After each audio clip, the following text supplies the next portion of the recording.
প্রাকৃতিক সৌন্দর্যের মধ্যে শান্ত সুন্দর এক ধর্মীয় স্থান শ্রীধাম মায়াপুর। আজকের এই মায়াপুর ভ্রমণের দ্বিতীয় পর্বে আপনাদের কাছে তুলে ধরব শুধুমাত্র ইস্কন ঘুরে বেড়ানো নয়, শ্রী চৈতন্য সম্পর্কিত কিছু স্থানও থাকবে। এছাড়াও থাকবে যে মায়াপুরে ঠকবাজের পাল্লায় পড়ে কি করে রক্ষা পেলাম, প্রচুর ভিড় ছিল, কোথাও কোনো ঘর ছিল না, তারপরও ইস্কনে 4 বেডের কি করে ঘর পেলাম সেই গল্পও থাকবে।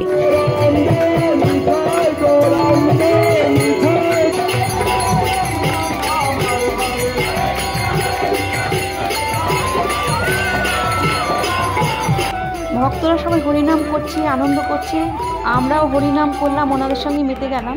শ্রীকৃষ্ণ সাধনায়, শ্রীকৃষ্ণ প্রেমে প্রচুর ভক্তরা এসেছেন এই মায়াপুরে ইস্কনে। কৃষ্ণের প্রেমে মগ্ন হয়ে ভারত তথা বিশ্বের থেকে প্রচুর ভক্তরা এখানে এসে থাকেন। নতুন তৈরি চন্দ্রোদয় মন্দিরে ডিটেলস ভিডিও আগের পর্বে আছে। শিলা প্রভুপাদের স্বপ্নের মন্দির তৈরি হওয়া দেখেছি। এখন আমার ইস্কনের ভেতরই গোবিন্দ রেস্টুরেন্টে রাতের খাবার খেতে এসেছি। সন্ধ্যা 7টা বাজে, 8:30 পর্যন্ত খোলা থাকে, সব ধরনের খাবার এখানে পাওয়া যায়। সকালে এসেও অন্নপ্রসাদে কোনো কুপন না পাওয়াতে আমাদের দুবেলাতেই গোবিন্দ রেস্টুরেন্টে খেতে হয়েছে। এসি রেস্টুরেন্ট, খাবারের মানও খুব ভালো। এর আগেও আমরা এখানে খেয়েছি, আমাদের খুব ভালো লেগেছে। নতুন পিৎজা হাটও হয়েছে দেখলাম। আজকে রাতে অর্ডার করেছিলাম কড়াই পনির, বাটার রুটি আর চাউমিন। পনিরটা ভালোই খেতে ছিল, অসাধারণ ছিল। চাউমিনও টেস্ট ভালো ছিল, এদের রান্না খুবই ভালো। খাওয়া দাওয়া শেষে মন্দিরের পেছনে পার্কে এলাম। এই পার্কে এদিকটায় কখনো আসা হয়নি, প্রচুর ভিড় ছিল। খুব সুন্দর পার্কটা ছিল, প্রচুর লোক বসেছিল, বাচ্চারা খেলছিল। সন্ধ্যাটা আমরা খুব ভালো কাটালাম। রাতের ফোয়ারা কত সুন্দর দেখতে লাগছে, রঙিন ফোয়ারা, খুবই ভালো দেখতে। ইস্কনের সামনে থেকে আমরা টোটো নিয়ে নিলাম। এখন এসছি আমরা শ্রী চৈতন্য মহাপ্রভুর মাসির বাড়ি। সুন্দর কীর্তন হচ্ছে ভেতরে, আমরা ঘুরে ঘুরে দেখছিলাম, খুবই ভালো লাগলো।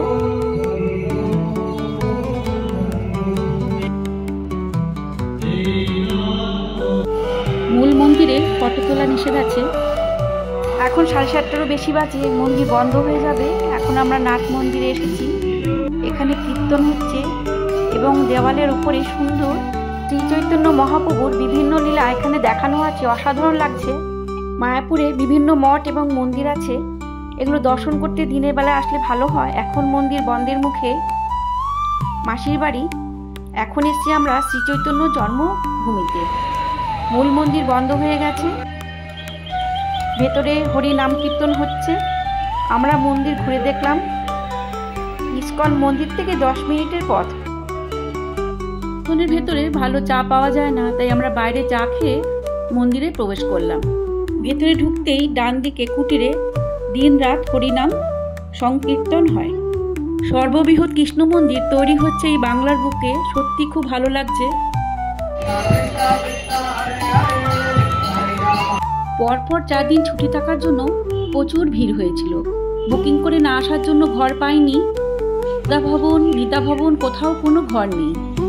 গীতা ভবনে ফোন করে রেখেছিলাম, কোনো ঘর পেলাম না। যখন চলে আসছিলাম এক টোটো চালক বলল যে আপনাদের ঘর দেখাচ্ছি হোটেল বাইরে, চলুন। আমরাও যথারীতি ওনার সঙ্গে গেলাম। 300 টাকার ঘর 500 টাকা এবং পরিবার নিয়ে থাকার অবস্থায় নেই।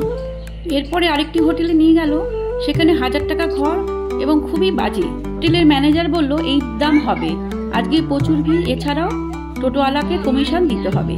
তাই আপনাদের বলছি যে কখনো ঘর না পেলে নিজেরা গিয়ে বুক করবেন, এদের চক্করে পড়বেন না। আমরা আবার ইস্কনে ফিরে এলাম।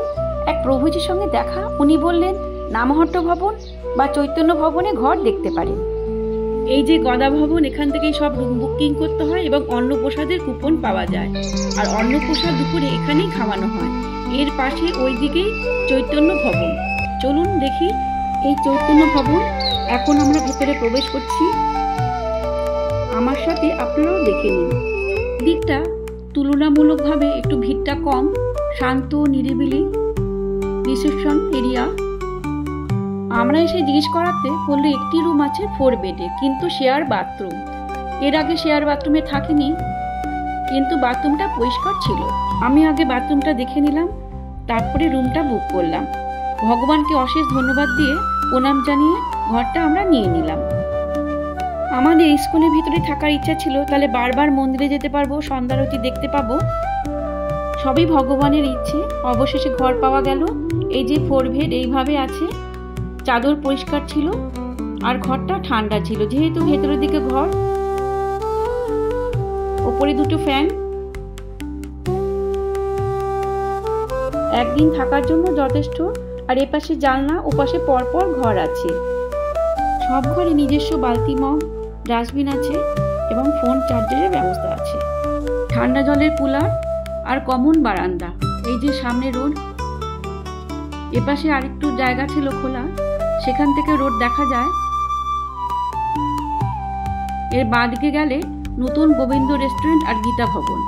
এই যে পরপর ঘর, আর সোজা চলে গেলে লেডিস বাথরুম। এই যে লেডিস বাথরুম, পরপর অনেকটা খোলামেলা জায়গা আছে, পরপর বাথরুম, স্নানের জায়গা, পরিষ্কার পরিচ্ছন্ন। এখানে বেসিন পরপর। এখন আমরা দোতলা থেকে নিচে নামছি। সকাল 7টা বাজে আমরা বেরিয়ে যাচ্ছি। সকাল 8টার মধ্যে ঘর ছেড়ে দিতে হয়। আমাদের 4 বেডের ঘর পড়েছিল 450 টাকা। খুব সুন্দর, শান্ত, নিরিবিলি এলাকা, আগেই বলেছি। ইস্কনে সবচেয়ে ভালো ঘর আছে ঈশ্বরদান ভবনে। এই রাস্তা সোজা চলে গেলে সেখানে আছে। আমরা সকালে শ্রীকৃষ্ণ ভগবান রাধারানী দর্শন করে এখন আমরা বেরিয়ে যাচ্ছি। সোজা চলে যাচ্ছে মন্দির আর গদা ভবন, তার পাশেই এই চৈতন্য ভবন। দৈনন্দিন জীবন থেকে আমরা 2 দিনের ছুটি পেয়ে মায়াপুরে 2 দিন খুব আমাদের ভালো কাটলো। খুব সুন্দর সময় কাটালাম আমরা। নতুন মন্দিরে অসাধারণ কর্মকাজ চলছে দেখলাম। তৈরি হয়ে গেলে তো আরও ভিড় হবে। এখন আমরা মায়াপুর ফেরিঘাট থেকে কৃষ্ণনগর স্টেশন যাব, ওখান থেকে কাটোয়া হাওড়া লোকাল ধরে বাড়ি ফিরে যাব। আমি প্রচুর ভ্রমণ করে থাকি, এখন ভিডিও বানিয়ে শেয়ার করছি। আপনাদের যদি ভালো লাগে আমার ভিডিওকে সাপোর্ট করবেন, লাইক কমেন্ট করবেন, তাহলে আরও ভালো ভালো ভিডিও বানাতে আমি উৎসাহিত হব। রাধে রাধে।